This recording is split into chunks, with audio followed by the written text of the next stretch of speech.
Sunderlight Productions.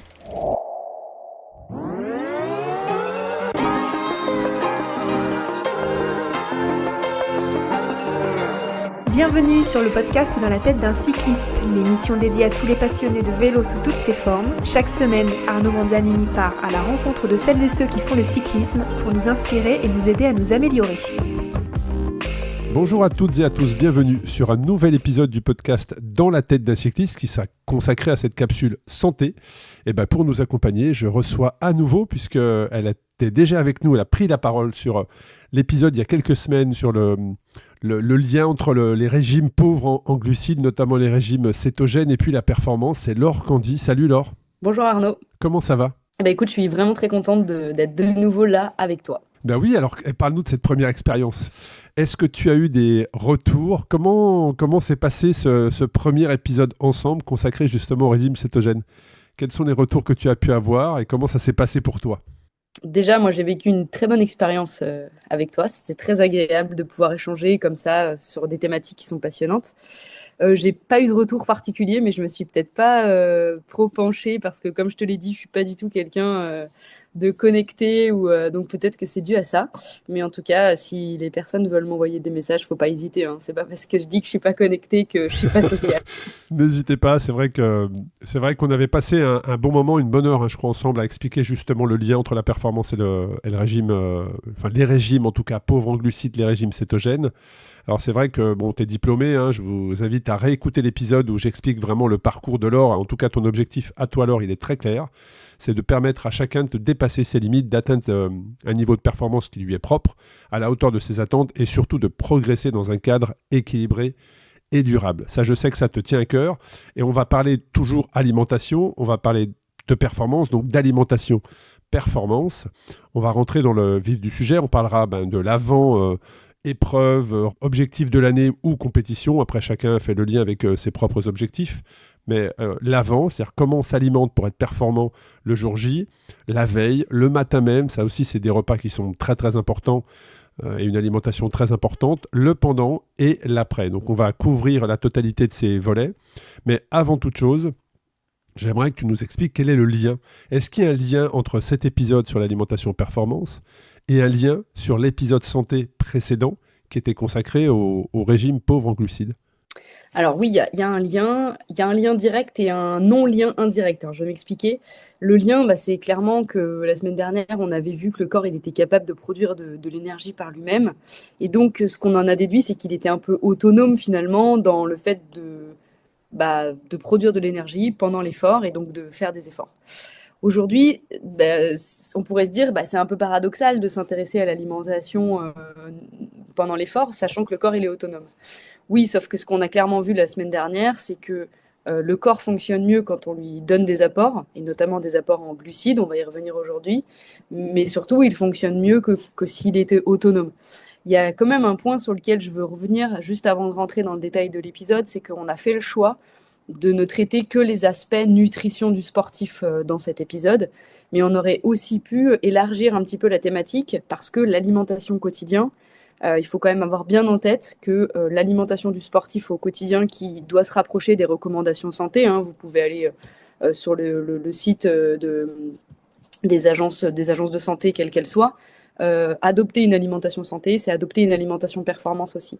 On a fait le choix de pas du tout traiter cette valence-là et de traiter uniquement l'apport énergétique, on va dire, sportif, avec des recommandations très spécifiques, mais on pourrait vraiment aller aussi sur un côté beaucoup plus nutrition du quotidien, nutrition santé, parce que c'est aussi notre carburant au quotidien. Bon, tu fais bien d'apporter ces précisions. On va rentrer dans le sujet de l'épisode d'alimentation performance. Donc là, quand on parle de alimentation performance, j'imagine que beaucoup de personnes qui écoutent cet épisode se disent le jour de la compétition, mais ça commence bien avant. Donc moi, j'aimerais savoir plein de choses, mais j'aimerais que tu nous partages quelques astuces, que tu nous donnes quelques conseils, surtout sur l'avant-compétition. Et l'avant-compétition, on va parler du matin même, du fameux repas d'avant-compétition et de la veille, donc des deux repas, on va dire avant-dernier, dernier repas avant l'épreuve, mais aussi la semaine avant, pendant l'entraînement. Donc, qu'est-ce que tu peux nous partager sur l'avant-compétition? Ah, déjà, la première des choses sur laquelle moi j'ai vraiment envie d'insister, c'est le fait que on minimise trop encore en tant que sportif aujourd'hui l'importance de s'entraîner à la nutrition. C'est-à-dire qu'on se dit, bah tiens, je vais tester ma stratégie de nutrition 2, 3 semaines avant ma grosse compète et puis on va voir si ça passe. En fait, pas du tout. Il y a vraiment un point sur lequel on va passer un petit peu de temps ensemble là, c'est la question de pourquoi c'est très important de s'habituer, de s'entraîner à s'alimenter pendant l'effort et donc pendant les entraînements. Il y a plusieurs raisons. La première, c'est que déjà le fait de s'entraîner à s'alimenter, donc de s'alimenter pendant les entraînements, bah, ça nous permet d'optimiser notre apport énergétique à l'entraînement. On le sait, hein, à partir du moment où on va s'alimenter, on va apporter des glucides, notamment, on l'a vu la semaine dernière, hein, qu'on était quand même beaucoup plus. Il fallait quand même privilégier des apports en glucides. Euh, Quand on s'entraîne, on a des réserves dans notre corps qui s'épuisent, on en a parlé la semaine dernière. Donc vraiment, on fait un lien avec l'épisode et on vous conseille vraiment d'écouter l'épisode précédent pour bien comprendre celui d'aujourd'hui. Les réserves de glucides dans notre corps, ils s'épuisent, c'est les réserves de glycogène. Et clairement, on va être moins performant à l'entraînement si on s'entraîne sans apport énergétique. Donc c'est important de pouvoir s'alimenter. Je fais un tout petit lien avec le syndrome du REDES, dont on entend de plus en plus parler. On pourrait faire C'est un vrai. épisode entier sur le REDES, mais ça va dans ce cadre-là. Ça a été bien démontré, là, il y a des études qui sont sérieuses, qui ont été faites notamment après les Jeux Olympiques. Il y a des rapports qui ont été publiés qui sont hyper intéressants et qui montrent qu'en fait, bah, ce fameux REDES, qui est ce qu'on appelle un déséquilibre chronique énergétique, c'est-à-dire que c'est finalement le fait de manquer d'énergie un petit peu tout le temps. Bah, c'est notamment, il y a un des facteurs du REDES qui est le fait de finalement ne pas combler les apports énergétiques pendant les entraînements.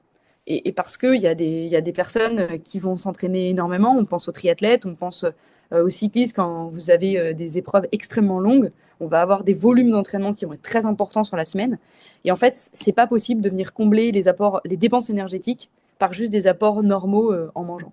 Et donc, c'est pour ça que bah, déjà, le fait de s'alimenter pendant l'entraînement, ça permet de venir rééquilibrer la balance énergétique pour, un, ne pas perdre de poids, et deux, bah, venir simplement aussi combler des besoins de l'organisme. C'est vrai qu'on avait fait un épisode il y a quelques mois sur vraiment le REDES et on avait fait le lien avec le surentraînement. On avait fait le lien avec le surentraînement et on avait fait le lien avec ce qui est encore, je trouve, très tabou dans le sport et le cyclisme en général, c'est le poids. Le lien avec le poids. Et beaucoup, tu parlais d'apprendre à s'alimenter pendant l'entraînement. J'en ai été la première victime, c'est-à-dire que pendant de nombreuses années, j'allais m'entraîner sans rien manger. Enfin, je partais avec rien dans les poches et de l'eau dans les bidons. En me disant justement, je vais habituer mon corps à se priver de calories et comme ça, le jour où il en aura, eh ben, ça sera un vrai turbo. Tu vois un peu le schéma. Et ce qui était une énorme erreur. Une énorme erreur. Alors, je le vois maintenant, hein, pour des petits problèmes de santé, d'assimilation justement de la calorie. Voilà, c'était vraiment une énorme erreur et c'est important de bien expliquer que ça n'a rien à voir avec la régulation de son poids ou la perte de poids ou le fait de s'affûter à l'entraînement et de se priver de calories justement, puisque tout simplement, bah, sans calories, il n'y a pas d'énergie. On parlera tout à l'heure des grammes de glucides nécessaires pour être performant et c'est très très intéressant. C'est encore bien loin de tout ce qu'on avait pu imaginer il y a quelques années. Mais voilà, je voulais juste faire cette petite parenthèse sur ça, c'est que il faut effectivement apprendre à son corps à absorber de la calorie pendant l'entraînement pour être performant et ne pas basculer sur du REDES. Voilà, c'était juste la petite précision. Ouais, alors sur le REDES, on a évolué hein, depuis l'épisode que vous avez fait. Moi, je l'avais écouté, je l'avais trouvé vachement intéressant. Et en fait, aujourd'hui, on distingue vraiment justement très bien la notion de surentraînement et la notion de REDES. On peut être en surentraînement, mais pas en REDES, parce qu'en fait, le surentraînement, c'est simplement la charge. Et si on vient compenser les apports énergétiques, bah, il n'y a pas de problème en fait. On peut être en surentraînement, très bien compenser les apports énergétiques et pas être en REDES. Donc il faut vraiment faire attention à ça. Le REDES, c'est vraiment un déséquilibre énergétique. Et on peut ne pas s'entraîner énormément, mais ne pas suffisamment compenser nos apports et être en REDES. Donc il faut arriver à bien faire la part des choses entre les deux. Et effectivement, il y a un tabou parce qu'en fait, le REDES, notamment, ça touche bah, les hormones sexuelles. Et notamment, il y a une baisse de la libido, que ce soit chez les hommes et chez les femmes d'ailleurs. Alors chez les femmes, on va le voir tout de suite, parce qu'en fait, il n'y a plus d'œstrogène et de progestérone, donc le cycle féminin, assez rapidement, il devient... Exact. voilà, donc chez les femmes, on va le voir assez rapidement. Mais en fait, il y a un vrai tabou aussi, c'est qu'aujourd'hui, dans le monde du sport de haut niveau, particulièrement dans le cyclisme, on a un rapport au poids qui est toujours pas bon. C'est-à-dire qu'en fait, on considère que plus on est sec, plus on va être performant. Il y a quand même une remise en question progressive de tous ces éléments et de toutes ces données. Alors, je dis pas que les grimpeurs doivent... Enfin, effectivement, hein, quand on est grimpeur, plus on est léger, mieux c'est. Hein. Il y a une limite en fait. Il y a une limite entre être Exactement. affûté, être bien équilibré au niveau de ses masses et être très maigre, basculer en raidesse. Moi, voilà, j'ai eu la chance d'avoir face à moi sur le podcast Ultra Talk deux femmes, deux triathlètes, Manon Genet et Marjorie Pierret, hein, qui a fait une énorme performance cette année. Et toutes les deux, voilà, à un moment donné, il suffisait de les suivre sur les réseaux pour voir que leur corps se transformait, qu'il y avait quand même un souci. Quand tu es un petit peu observateur, tu voyais qu'il y avait quand même un souci de poids. Et forcément, oui, elles sont venues témoigner sur le micro. Je vous invite à l'écouter d'ailleurs. Et c'est terrible d'entendre ces témoignages, parce que ce sont deux femmes qui ont été très très très loin dans la performance, dans l'entraînement, mais à un moment donné, la ficelle a cassé, quoi. Ouais, a cassé complètement. Et puis, donc, on va dérouler, mais il y a optimiser, comme tu l'as dit, apprendre à manger pendant l'entraînement. Mais il y a aussi le fait d'apprendre à manger peut-être justement aussi te permettre de mieux savoir ce qui te convient, mais aussi ce qui ne te convient pas en termes d'alimentation. Oui, tout à fait. Ça permet de tester les stratégies nutritionnelles. Donc ça, c'est hyper important aussi. Hein. C'est-à-dire que tester ces nutritions, c'est pas juste, tiens, est-ce que ça marche, est-ce que ça marche pas? Comme je l'expliquais dans l'épisode précédent, on ne peut jamais savoir ce qui fonctionne à fond. On peut juste savoir ce qui ne fonctionne pas. Donc ça va en lien avec une deuxième cause qui est de prévenir les troubles intestinaux ou les troubles digestifs. Tester les produits, c'est déjà identifier ceux pour lesquels on risque d'avoir des problèmes. Il y a des produits à l'effort qu'on ne digère pas. Moi, par exemple, je le sais, j'ai une intolérance au gel. J'ai du mal à digérer les gels. Même en le prenant avec de l'eau, en prenant toutes les bonnes conditions, en respectant les bons grammages de glucides, etc. Pourtant, je mange tout, vraiment tout. Mais voilà, donc c'est intéressant de tester comme ça les produits. Donc, moi, ce que je recommande vraiment, c'est de tester solide, semi-solide, gel, voir ce qui passe pas. Qu'est-ce que ça veut dire, ça passe? Ça veut dire, est-ce que, j'ai du plaisir à le manger? Déjà, c'est hyper important, parce que quand on part sur des efforts très longs, il y a le fait on perd l'envie de manger, on perd le goût, et donc on se lasse très vite. Donc, tester sucré-salé, tester donc la composition. Est-ce qu'on prend des barres? Est-ce qu'on prend des barres plutôt souples, des barres plutôt... voilà, est-ce qu'on arrive à les manger? Est-ce qu'on arrive à les croquer?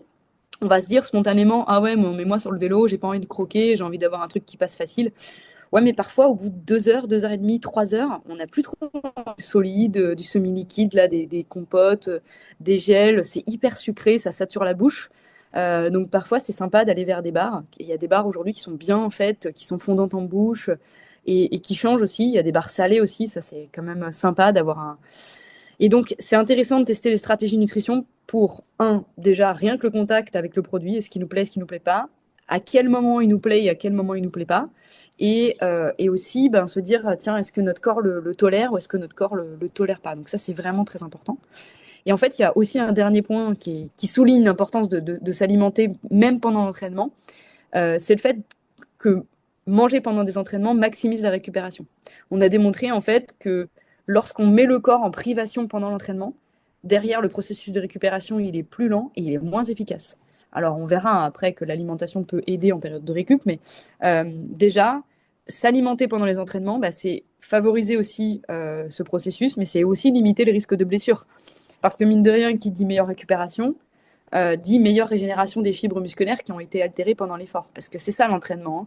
Je rappelle le principe de l'entraînement, c'est le muscle va venir casser des fibres, ou il y a des fibres qui vont se casser parce qu'elles sont mises en tension jusqu'à un certain niveau, qui est un niveau normal. Hein. Mais le processus anabolisant du muscle, c'est exactement ça, c'est venir casser de la fibre pour que cette fibre, elle soit reconstruite ensuite plus forte, mais aussi qu'elle soit plus nombreuse dans la totalité du muscle. Donc c'est tout à fait normal de casser des fibres à l'effort, mais il va falloir les réparer. Et donc manger pendant l'effort, ça permet de limiter cette casse pendant l'exercice. Donc ça, c'est vraiment le pourquoi il faut absolument s'entraîner. Et ça, pour le coup, c'est un truc éducatif sur lequel j'insiste parce que on minimise vraiment, vraiment beaucoup trop aujourd'hui ce point-là et on a trop tendance à croire que c'est que pour les sorties longues ou que c'est que pour certains types de sorties ou que c'est 2 semaines avant 3 semaines avant la compète. Non, non. Entraînez-vous et en plus, c'est la bonne période, là, l'hiver. C'est vraiment le bon moment parce que souvent, on fait de la charge, on fait du volume et c'est vraiment le bon moment pour venir habituer le corps à manger, venir solliciter l'organisme, tester des choses. C'est le bon moment. On peut se tromper l'hiver, on a le temps. C'est intéressant ce que tu dis, notamment sur les. Tu parlais des gels et ton intolérance. Et c'est vrai que je trouve que ça a énormément évolué. L'alimentation pour le sportif aujourd'hui a énormément évolué. Le salé a fait son apparition il y a quelques années. Alors, est-ce que c'est avec l'évolution des ultra trail, notamment, de l'ultracyclisme, où on s'est bien rendu compte que le sucre. Au bout de 200, 300 bornes, tu saturais.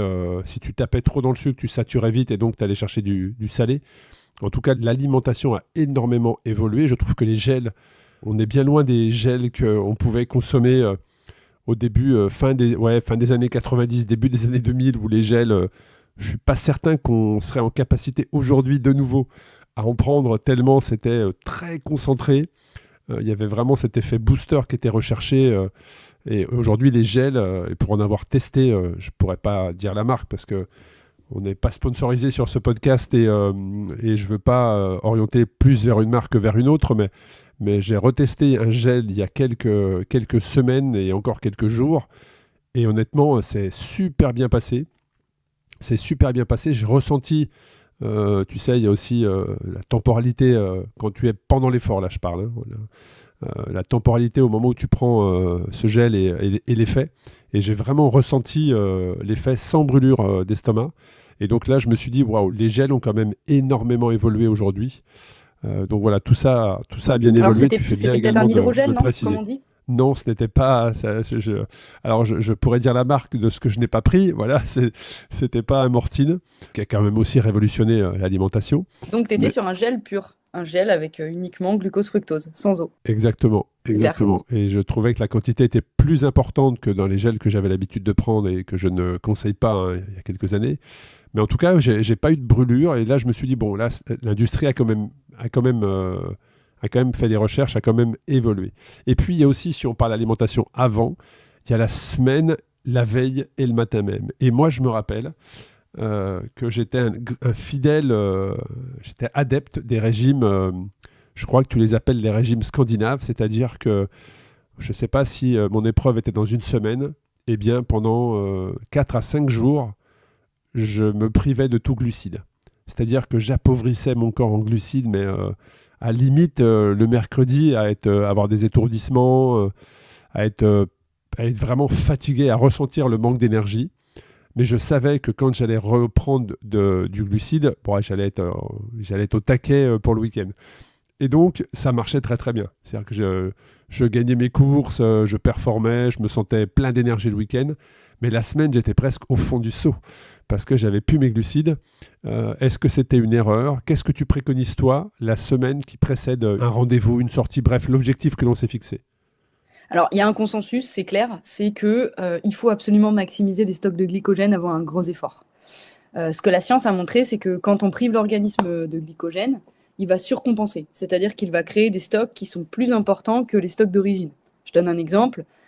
Si on le prive pendant plusieurs jours, les stocks vont baisser, baisser, baisser jusqu'à zéro. Et au lieu d'être à 100%, on va être à 110 ou 120% par rapport à notre base initiale. C'est exactement le régime dont tu parles, Arnaud. Ça s'appelle le régime dissocié scandinave, qui consiste en une phase où effectivement on se prive de glucides. Donc en général, on le fait pendant 3 jours à peu près, et ça se passe une semaine avant. Et puis ensuite, les 3-4 jours avant la compète, on maximise les glucides. Ça, c'est pas remis en question par la science. Le problème, c'est que souvent, dans la pratique, on le fait mal. On a des difficultés à le faire. Et en fait, on tombe exactement dans ce qu'on a dit la semaine dernière, enfin dans le dernier épisode, sur les régimes pauvres en glucides. On est complètement dans les travers des régimes pauvres en glucides. Ce qu'on a dit, c'est que en fait, ce qui est compliqué avec les régimes pauvres en glucides, c'est de maintenir un total calorique cohérent. Parce qu'avec juste des lipides et des protéines, on s'écœure un peu. Et le problème de ce type de régime-là, c'est que pendant la phase effectivement faible en glucides, on va avoir du mal à compenser. Et donc, on ne va pas apporter suffisamment d'énergie à notre corps. Et c'est pour ça qu'il y a les étourdissements, c'est pour ça qu'il y a de la fatigue, etc. Si on arrive à bien tenir le régime, si on arrive à vraiment manger autant de protéines et de lipides que notre corps a besoin en termes de calories, a priori, ce régime, il est quand même super intéressant. Mais une nouvelle fois, en théorie, c'est bien, mais en pratique, c'est compliqué. C'est pour ça qu'aujourd'hui, il y a ce qu'ils appellent des alternatives un peu plus modernes. Ou alors, il y a plusieurs approches, hein. Soit la phase de diminution des glucides, on va la faire moins longtemps, on va le faire 1 ou 2 jours, et on va maximiser la réserve la phase de recharge. Donc, par exemple, on pourrait dire, si on a une compète le dimanche, on pourrait faire dimanche-lundi où on supprime un peu les glucides, puis à partir du mardi, on commence à blinder et à mettre plein de glucides. Ça, moi j'aime bien, c'est l'hybride, c'est le consensus, c'est bien, on est dans l'entre-deux et je trouve ça pas mal parce qu'on utilise quand même ce que la science nous a dit au départ. On va quand même essayer voilà, de puiser dans ce que la science nous dit sans pour autant aller trop loin par rapport à l'organisme. Et puis sinon, il y a des gens qui sautent carrément la phase de diminution des glucides et qui font qu'une réserve, qu'une recharge. Pour le coup, moi, j'ai pas de données scientifiques là-dessus, mais de ce que je comprends du processus d'un point de vue purement scientifique, c'est que ça va fonctionner parce qu'au départ, on a eu un peu une privation, quoi. Et que le corps, du coup, il fait des surréserves en se disant, oh là là, si jamais il y a de nouveau privations, on va surcharger. Donc je connais pas trop, je vois pas trop l'intérêt du coup. Alors je pense que ça doit fonctionner parce qu'en fait, malgré tout, le fait de recharger en glucides pendant plusieurs jours, on doit atteindre peut-être 100, 105, 110%. Et peut-être qu'avec une suppression en amont, on serait à 110, 120. Donc je pense qu'il y a quand même des bénéfices, parce que quoi qu'il arrive, maximiser les glucides avant la course, on va vraiment recharger les stocks de glycogène.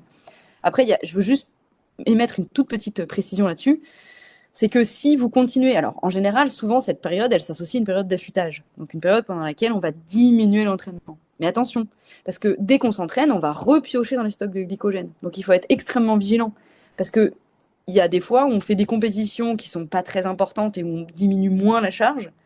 Dans ces cas-là, il faut faire encore plus attention aux apports en glycogène si on veut maximiser, parce qu'à chaque fois qu'on va aller faire un effort, on va repiocher dans les stocks de glycogène. Et donc finalement, parfois, le travail que l'on fait à vouloir manger beaucoup de glucides au quotidien, il est anéanti, entre guillemets, par le fait de continuer de s'entraîner. Donc ça, voilà. C'est un petit clin d'œil. Et quand on arrive, Laure, sur le repas de la veille, où parfois certains font des erreurs, se sont très très bien préparés, et l'alimentation va pas te faire gagner une course, c'est sûr, mais par contre peut te faire perdre une course, ou une épreuve, ou en tout cas passer à côté de l'objectif que tu t'étais fixé, et donc ne pas être performant. Et on a tous beaucoup fait d'erreurs le repas de la veille, en pensant bien faire. Qu'est-ce que tu peux conseiller sur le repas si important de la veille au soir? Alors déjà, moi, je trouve que c'est bien de se donner des objectifs, plutôt que de dire qu'est-ce qu'il faut manger. Pour moi, il y a 3 grands objectifs au repas de la veille. C'est continuer de maximiser les réserves de glycogène. Donc forcément, ça veut dire un repas dans lequel il y a des glucides. Je vais rentrer dans le détail, hein, bien sûr. Mais 2, ça va être de tout faire pour minimiser les troubles digestifs. Alors là, il y a le trouble digestif, je pense par exemple là à ceux qui vont faire les championnats du monde de 100 km de course qui sont en Inde. Eux, ils font hyper attention à ce qu'ils peuvent manger, pas manger pour pas être vraiment malade, vraiment développer une bactérie par exemple. Donc ça, c'est quand même important, hein, faut pas l'occulter, hein. Si on est à l'étranger et que on a des conditions sanitaires qui sont pas terribles, trouble digestif égale aussi potentiellement bactérie. Mais trouble digestif, ça veut aussi dire par exemple, je suis quelqu'un de sensible aux fibres. Je vais limiter les glucides complexes la veille, voire l'avant-veille, et je vais essayer de plutôt manger des pâtes blanches, de la farine blanche, du pain blanc, et limiter un maximum les fibres. On sait que les fibres, elles vont avoir tendance à accélérer le transit, on sait que l'effort accélère le transit aussi, donc ça serait dommage de doubler les causes de potentiel. Voilà. Et troisième point, c'est d'assurer vraiment une bonne hydratation, de bien hydrater le corps. Moi, je conseille vraiment, sur la dernière semaine, enfin les 3-4 derniers jours, de faire une recharge, continuer la recharge glucidique avec de la maltodextrine. L'avantage de la malto, c'est qu'elle est très riche en glucides complexes, elle recharge très bien les stocks de glycogène et ça représente le double intérêt de boire et de constituer des stocks de glycogène. Donc pour moi, ce dernier repas, il est riche en glucides, il cherche à minimiser les troubles digestifs et on assure surtout une bonne hydratation. Donc globalement, une bonne composition d'un repas de la veille, c'est énormément de glucides. On peut aller jusqu'à 70% de l'apport énergétique total, hein, 60 à 70%. Comme je disais, si on est sensible aux fibres, bah, on évite les pâtes complètes. On évite tout ce qui est à base de fibres. On évite du coup aussi, dans les glucides, il y a les légumes. Hein. Donc on va limiter tout ce qui est légumes riches en fibres, tout ce qui est légumes qui fermentent, comme les choux. Et on va vraiment aller sur des glucides efficaces, des pâtes, du riz, ce que vous aimez, ce que vous avez l'habitude de manger, quoi. On a parlé des protéines, mais les protéines, c'est vraiment super important, donc c'est bien d'en mettre dans le repas de la veille. Alors, faut aller sur des protéines qui sont plutôt maigres, plutôt d'origine animale, parce que les protéines végétales, on le sait, elles apportent pas tous les acides aminés essentiels. Donc, on pourrait faire un épisode sur est-ce que c'est possible d'être vegan ou végétarien quand on est sportif, hein. C'est sûr. Mais voilà, attention à ça, hein, vraiment, aller plutôt sur des protéines animales. Moi, je suis très très prudente, et pourtant je mange pas beaucoup de viande, hein, mais je suis très prudente hein, sur le côté régime végétarien quand on est sportif. Et puis toujours des lipides, parce que mine de rien, les lipides, c'est important aussi pour tout un tas de choses. Et donc avoir un apport en bon gras, quoi. Donc c'est simplement une petite cuillère d'huile d'olive dans les pâtes. Après, ça peut être aussi, on peut se faire plaisir avec du parmesan ou du gruyère, hein. Il n'y a pas de souci, ou un bon pesto. C'est aussi sympa, et c'est aussi important d'avoir un côté plaisir dans l'alimentation.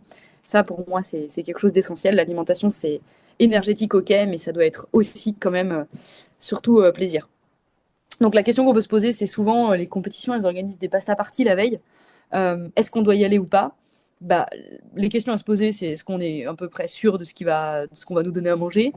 Et deuxième chose, enfin moi, la limite que je mets vraiment sur les pasta parties de veille de course. Ça allait être ma question, puisque la pasta party, c'est quelque chose qui rassemble. En tout cas, nous, on le fait, voilà, on le fait dans nos événements, mais est-ce que c'est... alors, on travaille avec quelqu'un qui nous fait des propositions, et pas que ce soit juste la pâte blanche, les pâtes blanches, tu vois, servies comme ça. Mais voilà, quelle est ta recommandation sur ça?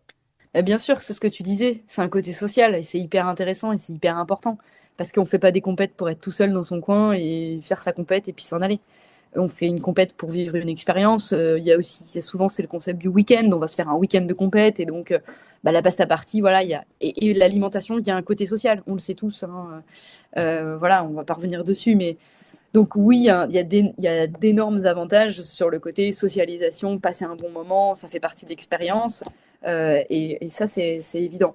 Alors après, il y a des périodes plus sensibles que d'autres sur le côté social, où il y a des grippes ou des Covid, où on va se dire, tiens, est-ce que j'y vais pas, parce que bénéfice-risque. Bon, en général, on va pas tomber malade le lendemain, donc on peut y aller.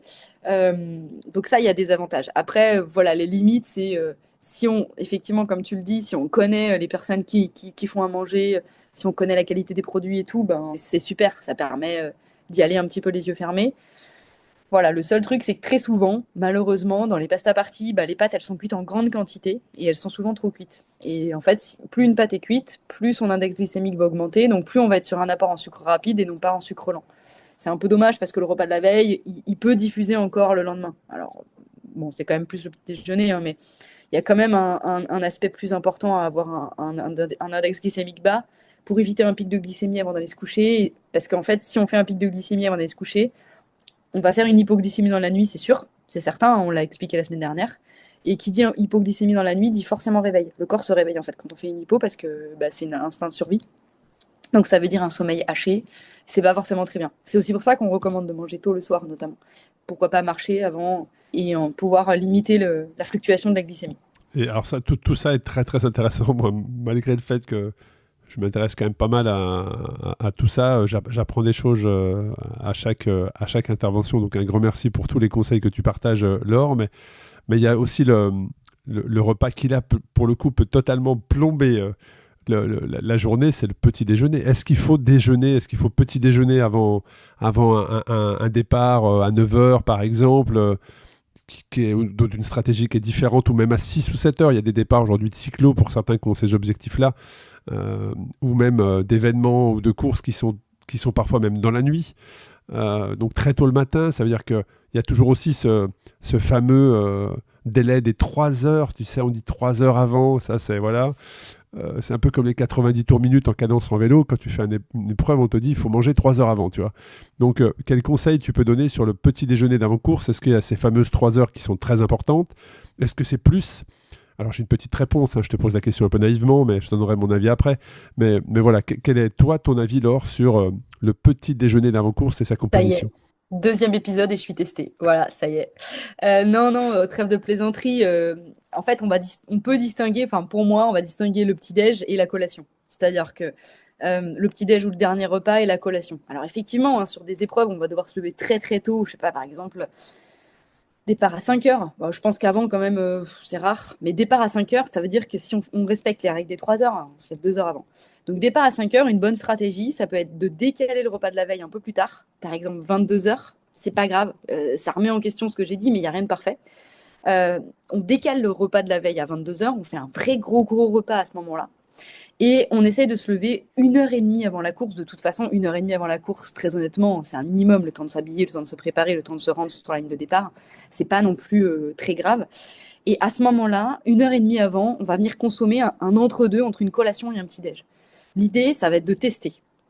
Ça, bien sûr, à l'entraînement, de l'avoir fait plusieurs fois et de se dire, ok, ça fonctionne, il n'y a pas de problème. Ou du moins, comme je le dis toujours, ça ne dysfonctionne pas. C'est-à-dire, tiens, j'ai pas mal au ventre sur les premiers kilomètres, ou tiens, voilà.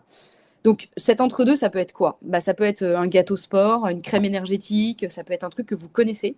Moi, si c'est vraiment là-dessus, j'irais sur un produit énergétique, un produit destiné aux sportifs, qui a été créé pour les sportifs avec une recette vraiment énergétique. Ça, c'est si vraiment on est coincé, donc sur cet entre-deux. Après, dans l'absolu et dans l'idéal, c'est vrai que la règle des 3 heures, elle nous permet d'être tranquille et presque de manger un petit-déj classique qui est notre petit-déj favori. Bon, bien sûr, il faut que ce soit alors, là, j'en parle parce que très souvent, on me dit, oui, mais les petits-déj d'avant effort, c'est pas équilibré. Bah non, mais ça n'a pas vocation à être équilibré, en fait. Ça n'a pas vocation à être un petit-déj chanté. C'est-à-dire que la veille, juste avant la course, vous n'êtes pas là pour manger des protéines, des glucides et des lipides dans les mêmes proportions que ce qu'on nous recommande en termes d'alimentation santé. Là, avant la course, on est sur des glucides. On continue à fond à recharger les stocks de glucides. Pourquoi on va venir mettre un peu de protéines, un peu de lipides? Tout simplement pour rééquilibrer l'ensemble et faire baisser l'index glycémique de la totalité du repas. C'est tout. Pour pas avoir un repas uniquement glucidique. Mais un petit-déj, comme vous avez l'habitude de me consommer avant un entraînement, alors moi, par exemple, je vais être sur du pain. Je vais être sur du tartine de pain de base, un truc un peu classique. Et ça me C'est réussit vrai que c'est très super. personnel. Ça, Oui, ça, voilà. le petit déjeuner d'avant-course, donc je dirais qu'il y a des piliers effectivement, ou en tout cas des bases, un fil conducteur dans l'alimentation du petit déjeuner d'avant-course, mais par contre sur le délai, sur le timing entre, on parlait des 3 heures tout à l'heure, tu sais, mais le timing entre le moment où tu peux le prendre et le moment où il y a le départ de ton épreuve pour pas être ballonné ou toujours être en digestion, je te partage mon expérience personnelle. Moi, j'avais remarqué que c'était 5 heures. C'est-à-dire que 3 heures, ça ne me suffisait pas. Wow. Ah Euh, ouais, ça complique tout 3 là. heures, ça ne me suffisait pas. Ouais, c'est 5 heures, et je te parle de ça. C'était les années où je faisais vraiment des compétitions à haut niveau, très intensives, des critériums où tu es pendant 2 heures, un bloc en fait. Hein, tu es à 180 pulses pendant 2 heures. Et en fait, je vais même te dire ce que je prenais 5 heures avant.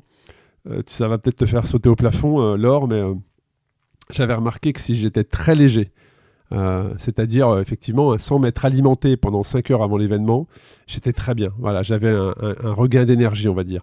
Et en fait, c'était simple, c'était un steak. C'était un steak, un œuf par-dessus, donc hyper protéiné, un steak œuf à la poêle, avec quelques feuilles de salade, c'est tout. Je mangeais ça 5 heures avant mon critérium, et j'en ai gagné beaucoup. Et c'était bien. Alors après, c'est différent quand tu fais du long, bien évidemment. Mais moi, mon délai, le fameux 3 heures avant l'effort, bah moi, j'avais remarqué que j'étais bien sur 5 heures. Alors quand tu vas faire un ride le matin, bah, c'est compliqué. Je te dis pas qu'il faut partir à jeun. Moi, les rides du matin, je suis bien avec un smoothie, par exemple. Tu vois, j'arrive pas à faire mon petit-déj 1 heure et demie avant ou 2 heures avant un départ de ride à 9 heures. Bah, je suis pas bien. Je sais que la première accélération, la première bosse, bah, je vais être ballonné. Je sens que j'aurai pas totalement digéré. Et donc là, je suis très bien avec un smoothie, un green smoothie avec chou calé. Là, je sens le regain d'énergie, c'est top. Et je prends mon smoothie 1 heure avant, pas de solide, et je me sens bien. Donc c'est pour ça que le fameux timing d'avant ride, d'avant compétition est très très important. Et là, c'est pareil, il faut tester, noter, écouter son corps et voir ce qui convient de mieux. Alors moi, je trouve que ton exemple, il est hyper intéressant, Arnaud, et si tu veux bien, on peut s'arrêter 5 minutes dessus parce que c'est hyper intéressant. Ce que tu es en train de faire, finalement, c'est ce que chacun d'entre nous, enfin, chaque personne qui écoute, pourrait donner sa petite version, son type, son truc efficace. Et donc, ce que je vous propose là de faire, c'est de remettre du contexte et de se dire, ok, là, tu es en train de me dire un truc qui dysfonctionne pas. Tu es en train de me dire un truc que parmi toutes les stratégies que tu as testées, c'est celle qui est la moins dysfonctionnante. Sauf que donc là, on est sur ce qu'on appelle une étude de cas. C'est-à-dire, tu nous parles de toi, tu es un cas individuel singulier. Mais si on reprend les bases scientifiques et qu'on regarde ce qu'on appelle la reproductibilité, etc., tout ce qu'on a vu sur le côté, on va dire, solide et robuste des connaissances scientifiques, là, ce que tu nous proposes, tu es un peu à l'opposé de ce que la science nous dit. Et là, qu'est-ce qu'on peut se dire? On peut se dire que mais c'est pas possible en fait. Toi, tu peux pas, Arnaud, être cet ovni total qui fait que la théorie est réfutable, tu vois? Parce qu'en fait, toute théorie scientifique, à un moment donné, il y a quelqu'un qui va la réfuter. Mais il y a quand même peu de probabilité pour que. Et donc, ce qui est intéressant, et c'est ça, j'invite vraiment chacun à se poser ces questions de cette manière-là. Et je prends cet exemple volontairement en rigolant, mais c'est de se dire, on peut pas être si éloigné que ça des recommandations scientifiques. Et donc, on a trouvé une stratégie chacun qui n'est pas trop dysfonctionnante, ok. Mais pourquoi ne pas essayer de se rapprocher d'une manière ou d'une autre de ce que la science recommande? Et notamment, on le dit, l'histoire. Alors, les 5 heures, ça, je peux l'entendre. Je pense qu'on a tous des rythmes de digestion qui sont différents. Et je pense que il y a des gens, il faut qu'ils aient terminé 3 heures avant la course. Donc ça, les 5 heures, ça, sans doute, tu as trouvé ton bon créneau. Mais sur l'histoire des protéines ou sur l'histoire du smoothie, euh, pour le coup, je sais que tu peux mieux fonctionner Probablement.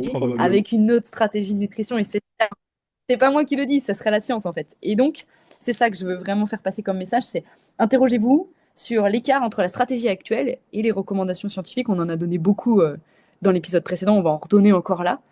Et clairement, la science ne se trompe pas parce que la science, en fait, il y a une reproductibilité des résultats dans des conditions variables avec ce qu'on appelle une variabilité inter- et intra-individuelle à une énorme échelle.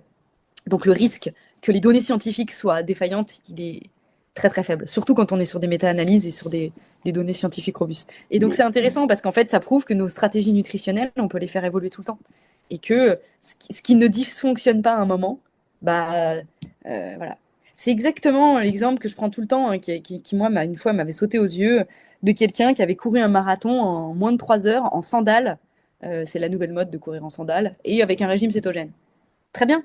Moins de 3 heures, il fait en sandales avec régime cétogène, il fait un record personnel. Très bien. Que je connais très bien d'ailleurs. Ça veut pas dire qu'il serait pas meilleur avec une stratégie nutrition nickel en glucides et des chaussures que la science reconnaît comme étant légères et comme étant les plus performantes. Voilà. Certes, sa stratégie n'a pas dysfonctionné, mais on ne peut pas dire qu'elle a fonctionné. C'est intéressant. Mais je vois très bien, on salue Olivier d'ailleurs s'il nous écoute, mais je vois très bien. Et puis si on rentre dans l'épreuve maintenant, c'est-à-dire que moi je me souviens, quand j'ai fait ma Cross America, c'était 60 grammes, il fallait avoir 60 grammes de glucides, et depuis j'ai l'impression que ça a tellement évolué. Quand je discute avec des athlètes, des champions qui me disent, eux ils vont maintenant sur du 90, 120 grammes de glucides par heure pour justement avoir l'énergie nécessaire et qu'ils puissent soutenir l'intensité de leur effort. Donc voilà, là je te pose la question, pendant la course, là on est pendant l'épreuve, quelles recommandations tu peux nous partager pour être en énergie? Quel est ton conseil par rapport à ça? Alors, une nouvelle fois, donc, comme je le dis toujours, c'est pas mon conseil, moi je parle toujours au nom de la science.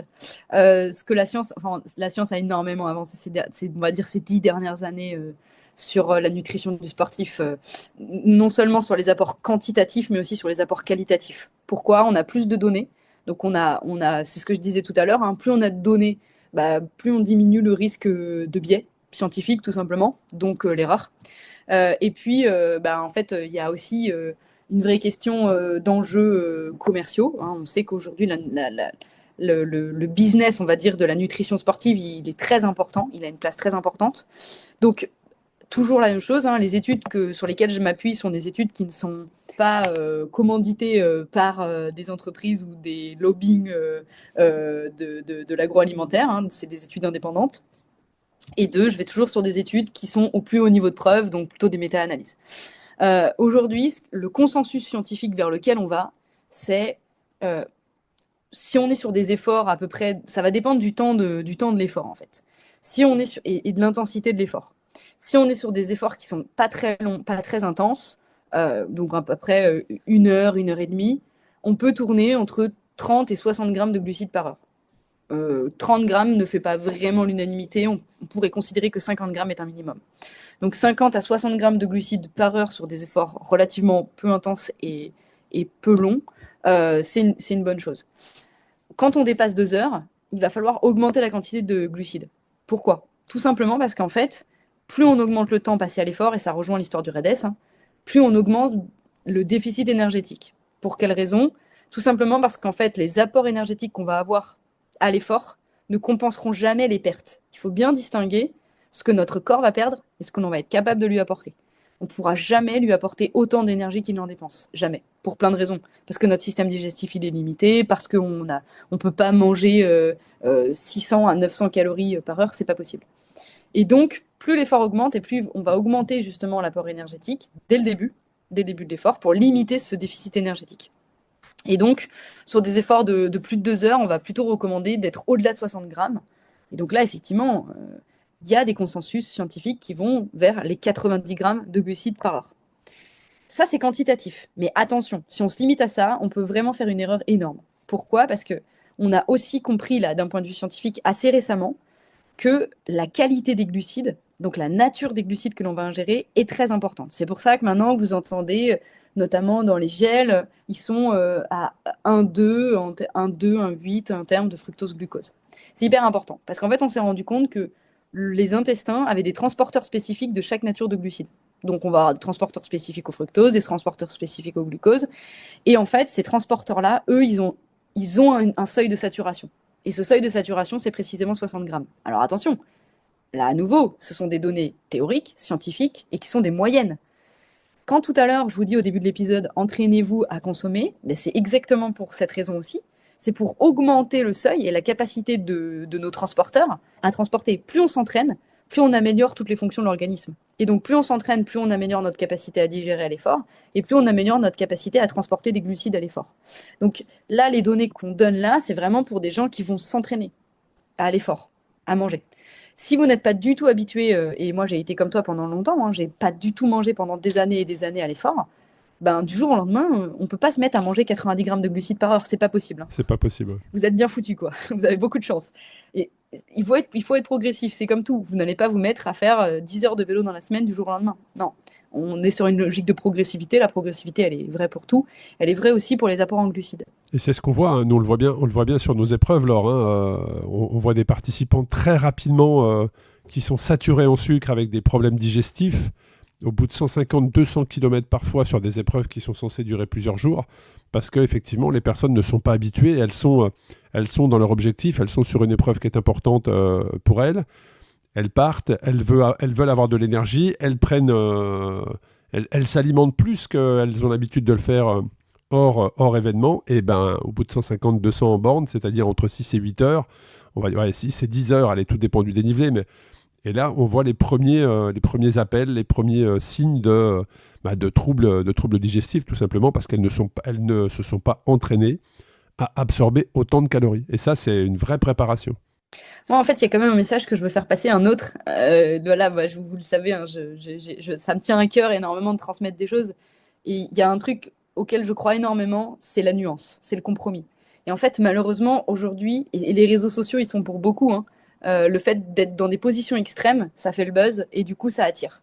Le problème aujourd'hui, c'est qu'on a 2 positions extrêmes dans la nutrition sportive. Soit on va dire non, mais moi je mange rien du tout, ou alors je mange cétogène.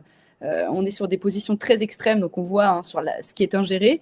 Ou alors on a des positions extrêmes et qui sont plutôt ce que la science démontre. On va entendre des athlètes dire, ben voilà, moi je suis à 90, 120 grammes de glucides, des athlètes de haut niveau.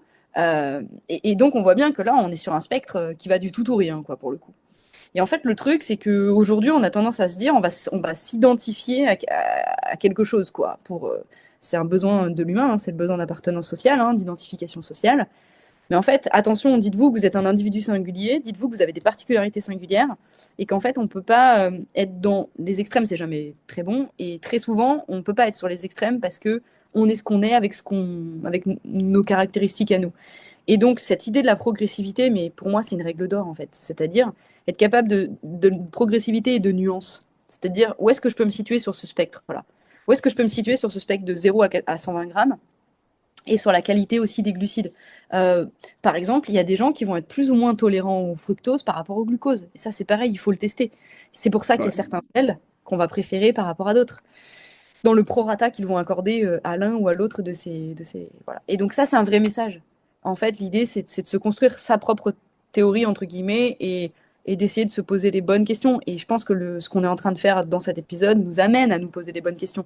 Et on n'est en aucun cas impératif à faire passer un message d'imposition et de dire mangez ci, mangez ça. En fait, vraiment, l'idée, c'est de trouver sa propre stratégie, et elle est dans l'entre-deux. Elle sera toujours dans la nuance, dans le consensus et dans la progressivité. Oui, je te rejoins. Je te rejoins. Alors, c'est vrai que là, on donne des fils conducteurs, des grandes lignes, un cadre, on va dire, mais c'est en testant, en analysant aussi, hein. C'est bien de noter sur vos suivis d'entraînement digitaux, ou sur votre carnet papier comme vous le souhaitez, mais de noter l'alimentation que vous avez pris avant. En tout cas, à chaque fois que vous ingurgitez quelque chose dans un objectif très précis, eh ben, il faut l'analyser. Comment vous vous ressentez une demi-heure avant, 1 heure après, 2 heures après? Comment est-ce que vous vous sentez? Quelles sont les sensations d'énergie, de fatigue, de ballonnement?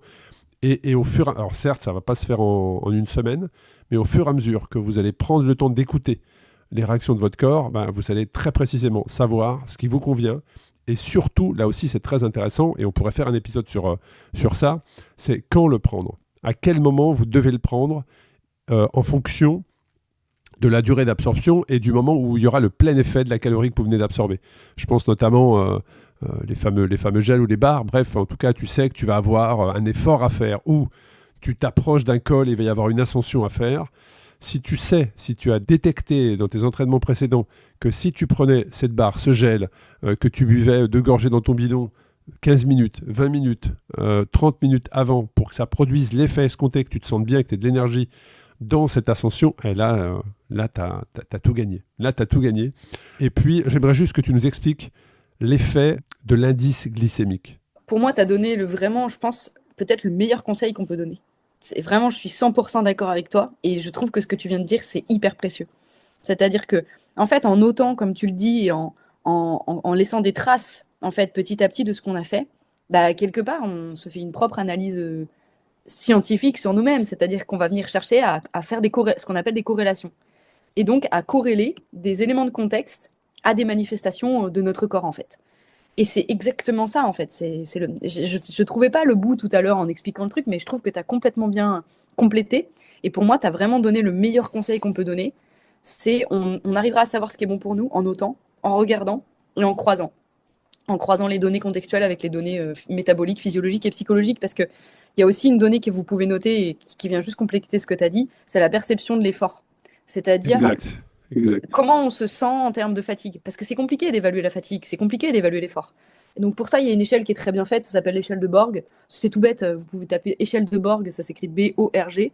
Globalement, vous aurez des indicateurs, mais ça dépend. Hein. Soit elle va de 0 à 10 ou de 0 à 20, peu importe, mais ça casse pas trop pattes à un canard. L'idée, c'est de dire comment on se sent sur une échelle de 0 à 10. Quoi. C'est un peu comme quand vous arrivez aux urgences, on vous dit est-ce que vous avez mal, 0 ou 10. C'est la même chose. Et ben ça, c'est hyper important. Et ça, on peut le rajouter. Et comme tu le dis très bien, au moment de la prise alimentaire, on peut se demander comment on est là. Comment on est. Parce qu'en fait, c'est comme ça qu'on va arriver à savoir, tiens, est-ce que là, j'étais pas dans une fringale? Parce que la fringale, c'est vachement dur à identifier. Et je trouve que là, on a donné, dans notre complémentarité à nous deux, Arnaud, je pense, les meilleurs conseils pour se créer des stratégies personnalisées de nutrition.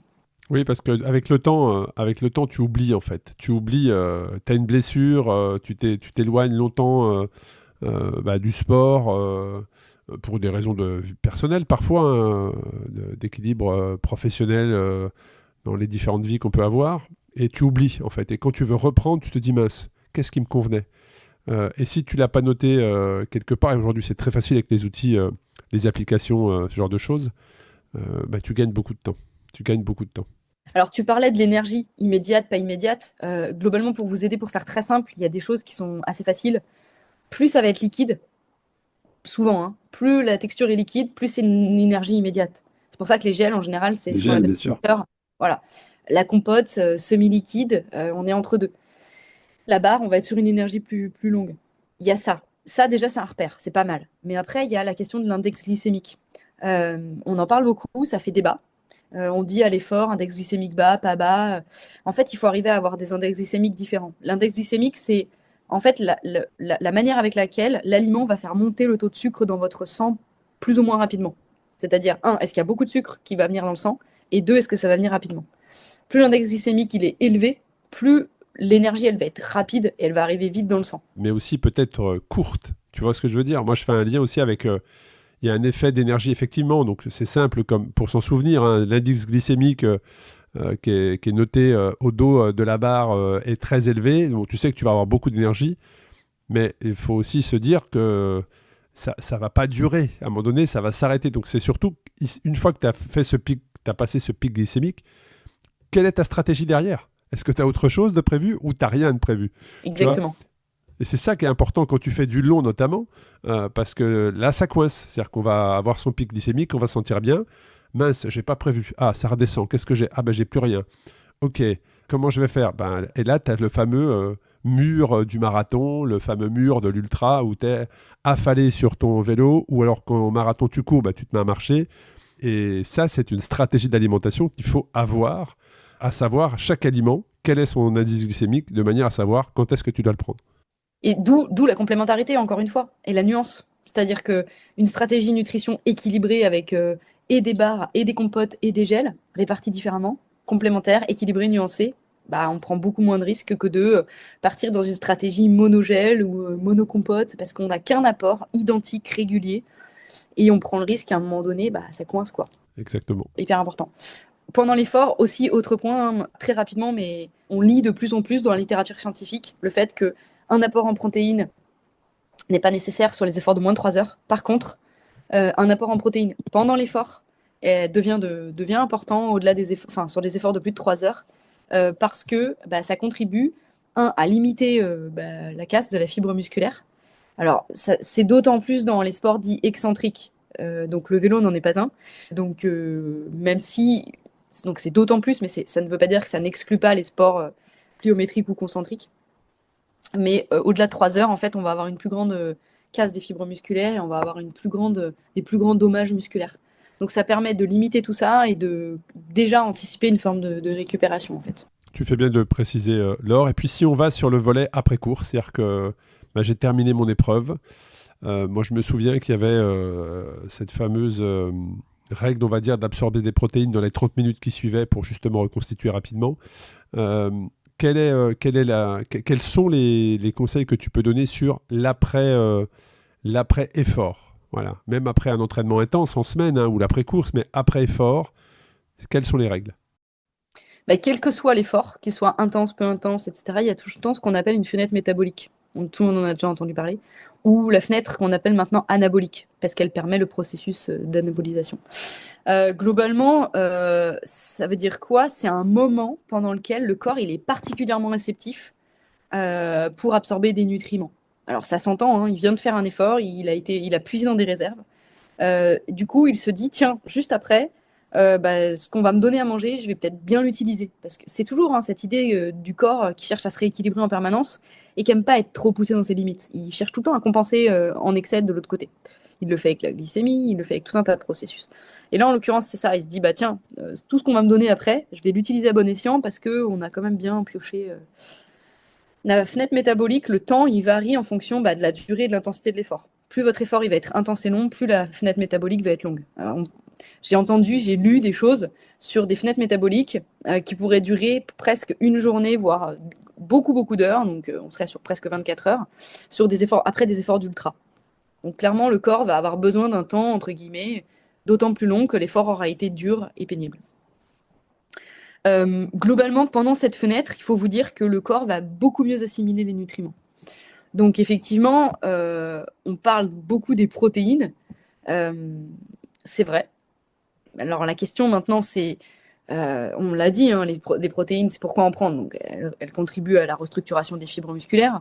Mais en fait, ce qu'on ne sait pas non plus, c'est que manger des protéines après un effort, ça contribue aussi à recharger les stocks de glycogène. Donc, c'est entre guillemets, le double effet qui se coule. C'est hyper intéressant parce que on va avoir une réparation musculaire, une récupération musculaire, et dans le même temps, on va régénérer nos stocks de glycogène. Donc, c'est hyper important. Donc, la question qu'on se pose moins, je trouve, alors autant dans tout toutes les données, on va entendre, tiens, il faut manger des protéines, il faut les manger dans la fenêtre métabolique. Il y a des données qu'on voit moins. Et c'est une question que je me suis posée en travaillant sur l'épisode, c'est finalement, quelle est la quantité de protéines qu'on doit ingérer, qui serait recommandée? Ça, on entend beaucoup moins parler. De ce que j'ai lu, c'est qu'il faudrait aller sur 10 à 20 grammes de protéines dans l'heure qui suit l'effort, à peu près. Ça, c'est pour une personne, on va dire, de corpulence normale et sur un effort, on va dire, d'intensité et de durée normale. Plus l'effort va augmenter, plus notre masse maigre est importante aussi, c'est les deux facteurs qui font fluctuer, plus la quantité de protéines à manger derrière peut être grande. Donc, on peut monter jusqu'à 30, 35, voire il y a même 40 grammes de protéines dans l'heure qui suit. Une fois qu'on a dit ça, on n'a pas dit grand-chose parce qu'en fait, on sait très bien qu'il existe plein de protéines différentes. On en a parlé tout à l'heure. Déjà, il y a la différence entre les protéines végétales et animales, donc on ne va pas venir sur le débat. Malgré tout, on sait que les protéines, ça c'est factuel, hein, c'est pas du débat. C'est la différence entre la croyance et la connaissance. Les protéines végétales n'apportent pas tous les acides aminés essentiels, tandis que les protéines animales, elles, les apportent. Les acides aminés essentiels, pour faire très simple, c'est des acides aminés que le corps n'est pas capable de synthétiser par lui-même. Autant il y a des acides aminés qu'il est capable de construire par lui-même, autant il y en a, il n'est pas capable. Il en existe plusieurs, hein, je ne vais pas les citer. C'est pour ça qu'aller vers des protéines animales, ça reste, j'ai envie de dire essentiel, je suis désolée, mais essentiel quand on est sportif. Maintenant, il y a aussi des études qui commencent à se développer sur la différence d'absorption entre une protéine, un peptide et un acide aminé. La différence, c'est quoi? C'est très simple, c'est la taille de la molécule. La protéine, elle se compose de plusieurs peptides qui se composent lui-même de plusieurs acides aminés. On va d'une grosse molécule à une petite molécule. On s'est rendu compte, en fait, que dans la fenêtre métabolique, quand on donnait à des individus, c'est des études hein, qui ont été réalisées, des protéines, des peptides ou des acides aminés, et ben en fait, on obtenait plus de résultats en termes de récupération des dommages musculaires avec les peptides, donc qui est la structure moléculaire, on va dire intermédiaire, c'est la moyenne. Donc les peptides, on en trouve souvent sous forme de compléments alimentaires. Souvent, c'est des peptides issus pour le coup, souvent c'est des peptides issus en plus de fèves de pois, donc c'est plutôt végétarien. Donc on voit que tout n'est pas acheté dans le régime végétal non plus. Parce qu'a priori, certaines études démontrent que certaines peptides qui ont des propriétés bioactives peuvent être plus puissantes en termes de récupération. Malgré tout, un truc très simple et très efficace, ça reste les protéines de type whey. Pourquoi? Parce qu'en fait, elles sont déjà un petit peu plus cassées que la protéine initiale en version brute. Donc, on pourrait parler d'une viande. La structure moléculaire a été déjà un peu cassée. Donc, en fait, la whey, elle se situe entre la protéine et la peptide. Donc, elle se rapproche un peu des peptides. Et clairement, c'est intéressant. Pourquoi? Parce que c'est pratique. Se faire un shaker de whey, on se le prépare et on l'a tout de suite. Il est là, il est à disposition. Et deux, en fait, la science démontre que c'est hyper bien assimilé par l'organisme et que c'est hyper intéressant en termes de récupération. Donc, ça, c'est un truc, voilà. Autre point que j'ai découvert, et ce sera mon dernier point sur la récupération avec les protéines, des études démontrent que mixer protéines et glucides en récupération est plus efficace que juste glucides ou que juste protéines. Donc, d'ailleurs, il y a des protéines énergétiques hein, en poudre qui s'appellent souvent les whey énergétiques, qui sont composées et de glucides et de protéines. C'est vraiment vers celle-là qu'il faut aller.